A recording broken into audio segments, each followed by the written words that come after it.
Hello friends, स्वागत है आप सभी का आपके अपने यूट्यूब चैनल सफलता स्टडी में। देखिए फ्रेंड्स, यहाँ पर आपको SSC MTS tyre 2 descriptive exam की प्रिपरेशन कराई जा रही है। आज इस क्लास में यहाँ पर हम फॉर्मल लेटर यानी औपचारिक पत्र करेंगे। देखिए हमारे क्लास नंबर 37 है। इससे पहले 36 क्लासेज आ चुकी हैं। यदि आपने उन सभी क्लास को नहीं देखा है तो प्लीज़ चैनल के प्लेलिस्ट में जाकर ज़रूर देखें। उन सभी क्लास में आपके लिए इम्पोर्टेंट टॉपिक पर ऐसे वो लेटर्स कराए गए हैं। हो सकता है आपके एग्ज़ाम में उन्हीं टॉपिक पर से क्वेश्चन पूछ ले जाए, तो प्लीज़ आप एग्ज़ाम से पहले उन सभी क्लास को ज़रूर देखें। देखिए आपका टायर 2 डिस्क्रिप्टिव एग्ज़ाम ये 8 मई 2022 को होगा। आपके एडमिट कार्ड भी जारी होने वाले हैं, तो आप सभी क्लासेस ज़रूर देख लें एग्ज़ाम से पहले। हो सकता है आपके एग्ज़ाम में इन्हीं में से क्वेश्चन पूछा जाएगा। देखिए आज की क्लास में जो फॉर्मल लेटर से क्वेश्चन लिया गया है ये भी काफ़ी इम्पोर्टेंट है। इस क्वेश्चन में यहाँ पर कहा गया है कि आप तनुज हैं और आप A45 आदर्श नगर जयपुर में रहते हैं। कॉलोनी के लोगों द्वारा अतिक्रमण के विरुद्ध लोक कार्य विभाग जयपुर के सचिव को एक शिकायत पत्र लिखिए। तो चलिए अब इस लेटर की तरफ चलते हैं। देखिए आप हमारे चैनल पर फर्स्ट टाइम आए हैं तो प्लीज़ चैनल को सब्सक्राइब जरूर कर लें और इस क्लास को लाइक कर दें। देखिए आपके एग्ज़ाम में जो आपको आंसर कॉपी मिलेगी तो आंसर कॉपी पर सबसे पहले आप प्रश्न संख्या ही लिखें। देखिए आपको पूरा प्रश्न नहीं लिखना है, क्योंकि आपको पूरा पेपर सॉल्व करने के लिए केवल 30 मिनट का टाइम मिलेगा। 30 मिनट में आपको एक लेटर या फिर एक ऐसे ही करना होगा। केवल आपको एक ही प्रश्न करना है, तो आप प्रश्न संख्या लिख दें। आप लेटर लिखेंगे तो यह लेटर आपको लेफ़्ट साइड से ही लिखना स्टार्ट करना होगा। लेफ़्ट साइड में सबसे ऊपर लिखा जाता है पत्र को लिखने वाले का पता, जो कि आपके क्वेश्चन में दिया जाएगा। आप उसी एड्रेस के अकॉर्डिंग यहाँ पर एड्रेस लिखेंगे। जैसे इस प्रश्न में एड्रेस दिया गया था A45 आदर्श नगर जयपुर, तो देखिए ये एड्रेस आपको इसी तरीके से लिखना है, क्योंकि आपको यहाँ पर कोई कोमा नहीं लगाना है, किसी भी प्रकार के कोमा का प्रयोग नहीं करना है, क्योंकि यह क्लास आपको न्यू पैटर्न के अकॉर्डिंग ही कराई जा रही है। जो पैटर्न आपको यहाँ पर बताया जा रहा है तो आप सेम अपने एग्ज़ाम में भी ऐसे ही लिखेंगे। और देखिए पूरा एड्रेस लिखने के पश्चात आपको एक लाइन का यहाँ पर स्पेस छोड़ना होगा। फिर आपको डेट लिखनी होगी। तो देखिए डेट आप यहाँ पर वही लिखेंगे जिस डेट में आपका एग्ज़ाम है। जैसे यहाँ पर आज की डेट लिखी गई है 4 मई 2022, क्योंकि यहाँ पर डेट वही लिखी जाती है जिस डेट में लेटर लिखा जाता है। आप लेटर ये 8 मई को लिखेंगे तो आप लिखेंगे 8 मई 2022 आपको लिखना होगा। मई के पश्चात कोमा लगाएंगे, फिर 2022 लिखेंगे। केवल आपको यहीं पर कोमा लगाना है, जहाँ पर कोमा की आवश्यकता है या लाइन छोड़ने की आवश्यकता है आपको बताया जा रहा है क्लास में। तो आप क्लास को लास्ट तक ध्यान से देखिए। और देखिए क्लास के लास्ट में आपको वर्ड काउंट करके बताए जाएंगे कि आपको जो लेटर है ये कहाँ से कहाँ तक वर्ड इसके काउंट करने हैं, क्योंकि आपको उसकी शब्द सीमा के अंदर ही लिखना होगा। तो आप क्लास को ध्यान से देखें। देखिए डेट लिखने के पश्चात आप यहाँ पर भी एक लाइन का स्पेस छोड़ेंगे। एक लाइन का स्पेस छोड़ने के बाद आपको लिखना होगा पत्र को प्राप्त करने वाले का पता। ये एक फॉर्मल लेटर है। फॉर्मल लेटर में पत्र को प्राप्त करने वाले का पता लिखा जाता है। तो ये भी आप प्रश्न के अनुसार ही लिखेंगे, जो प्रश्न में कहा जाएगा उसके अनुसार यहाँ पर आप ये एड्रेस लिखेंगे। जैसे प्रश्न में कहा गया था कि लोक कार्य विभाग के सचिव को एक पत्र लिखिए, तो इसमें लिखेंगे सेवा में सचिव लोक कार्य विभाग जयपुर। आप इस प्रकार यहाँ पर ये एड्रेस लिख देंगे। इसके पश्चात आपको यहाँ पर एक लाइन का स्पेस छोड़ना होगा। आप यहाँ पर स्पेस ज़रूर छोड़ें। फिर इसके पश्चात आप लिखेंगे विषय। विषय लिखेंगे, जो आपको प्रश्न दिया गया है उसमें जो मेन पॉइंट है आप यहाँ पर ये विषय में मेंशन कर देंगे। जैसे यहाँ पर लिखा गया है कि कॉलोनी के लोगों द्वारा अतिक्रमण के विरुद्ध शिकायत पत्र, तो एक शिकायत पत्र है, यहाँ पर इस प्रकार से आप लिख देंगे। पूरा विषय यहाँ पर इस प्रकार लिखने के पश्चात आप एक लाइन का स्पेस छोड़ेंगे। इसके पश्चात आप लिखेंगे महोदय। महोदय के बाद यहाँ साथ में कोमा लगाया गया है, तो आप यहाँ पर कोमा ज़रूर लगाएं। फिर इसके पश्चात जो आपके लेटर है इसकी मेन बॉडी स्टार्ट होगी, जिसे आपको 3 अनुच्छेद में ही लिखना होगा। तो महोदय के सीधे डायरेक्ट नीचे वाली लाइन में ही आप आगे से थोड़ा स्पेस छोड़कर फर्स्ट अनुच्छेद लिखेंगे। तो इसमें आपको लिखना होगा, इस पत्र के माध्यम से मैं आपका ध्यान हमारे शहर में सड़कों पर हो रहे अवैध अतिक्रमण की ओर आकर्षित करना चाहता हूँ। फिर आप पूर्ण विराम लगा देंगे। देखिए जहाँ पर भी आपकी कोई लाइन कंप्लीट होगी तो आपको पूर्ण विराम ज़रूर लगाना होगा। तो यहाँ पर आपका फर्स्ट अनुच्छेद कंप्लीट हो गया है। देखिए क्लास के लास्ट में आपके लिए एक होमवर्क क्वेश्चन भी लिया गया है, तो आप क्लास को लास्ट तक देखिए, फिर आप उस होमवर्क क्वेश्चन को सोल्व करेंगे। तो चलिए अब सेकंड अनुच्छेद की तरफ चलते हैं। देखिए आपको सेकंड अनुच्छेद लिखना है, तो जहाँ पर आपका फर्स्ट अनुच्छेद कंप्लीट होगा उसी के डायरेक्ट नीचे वाली लाइन में ही आप सेकंड अनुच्छेद लिखेंगे। यहाँ पर आपको लाइन छोड़ने की आवश्यकता नहीं है, केवल आप नेक्स्ट लाइन में आगे थोड़ा सा स्पेस छोड़ेंगे, फिर सेकंड अनुच्छेद आप लिखेंगे।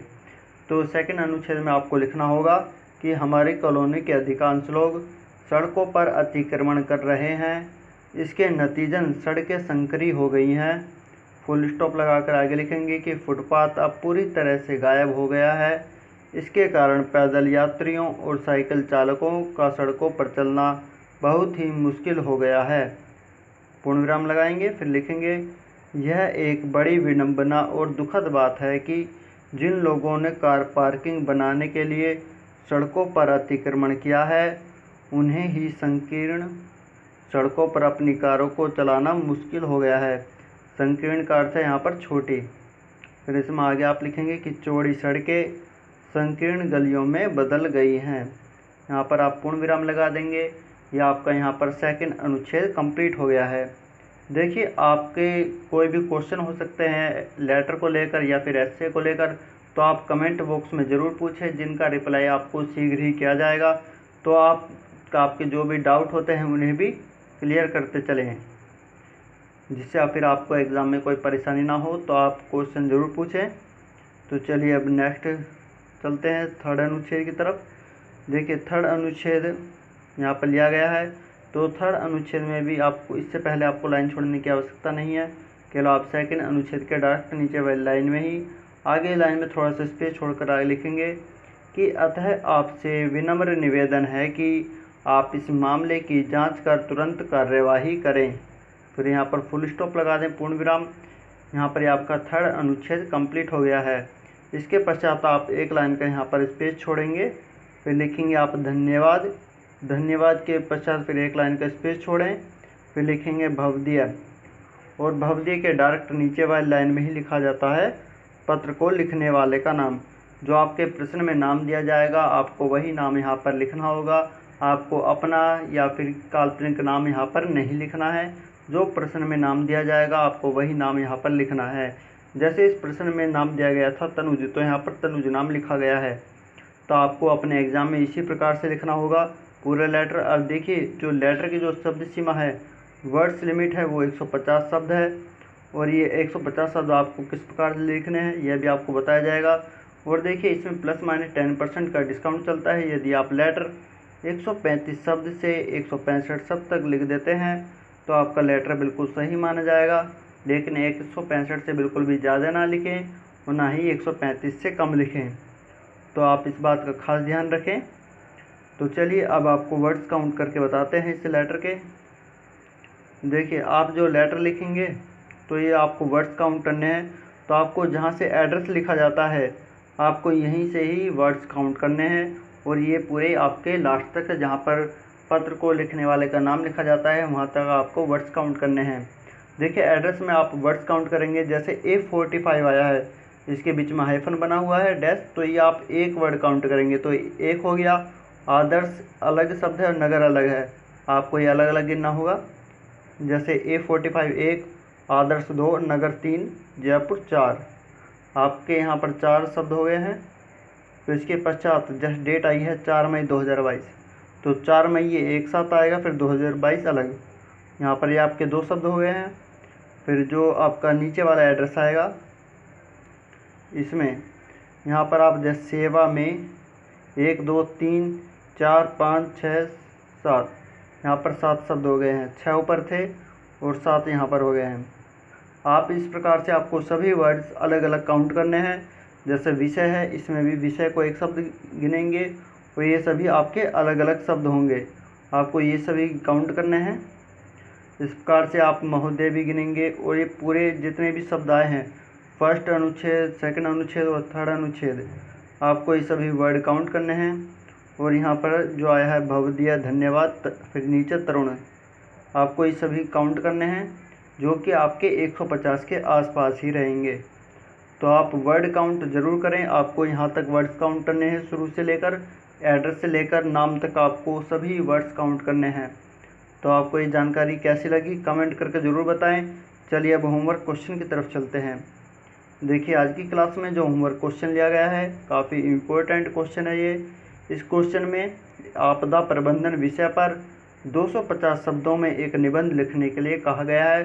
तो आपको साफ साफ शब्दों में निबंध लिखना है। देखिए आप लेटर भी लिखते हैं तो आपको अपनी राइटिंग का विशेष ध्यान रखना होगा, आपको साफ साफ शब्दों में ही लिखना होगा, क्योंकि एग्ज़ाम में राइटिंग काफ़ी मायने रखती है। तो आप अपनी साफ राइटिंग में ही लिखें। तो देखिए आपके लिए एक डिस्कशन ग्रुप भी बनाया गया है टेलीग्राम पर, डेस्क्रिप्टिव पेपर बाय सफलता स्टडी। यहाँ पर सब कुछ स्टूडेंट जुड़े हैं, आप भी जुड़े। और यदि आपके कोई क्वेश्चन होते हैं तो वहाँ पर अपने क्वेश्चन शेयर करें। काफ़ी स्टूडेंट हैं वो आपके आंसर बताने का प्रयास करेंगे। और बाकी जो आपके लेटर से संबंधित हैं, जैसे आप लेटर लिखते हैं तो वहाँ पर पोस्ट करें और काफ़ी स्टूडेंट वहाँ पर आपके लेटर को चेक करेंगे। यदि आपकी कमियाँ होती हैं उसमें तो वे उन्हें बताने का प्रयास करेंगे, जिससे आप उन्हें सुधार पाएंगे। और बाकी हम भी वहाँ पर समय समय पर देखते हैं, तो आप टेलीग्राम ग्रुप से ज़रूर जुड़िए। तो देखिए आप इस क्लास को लाइक करके अपने सभी फ्रेंड्स के पास इस क्लास को शेयर ज़रूर कर दें। और यदि आपने अभी तक भी चैनल को सब्सक्राइब नहीं किया तो प्लीज़ चैनल को सब्सक्राइब ज़रूर करें। तो चलिए नेक्स्ट क्लास में फिर मिलते हैं। Thank you.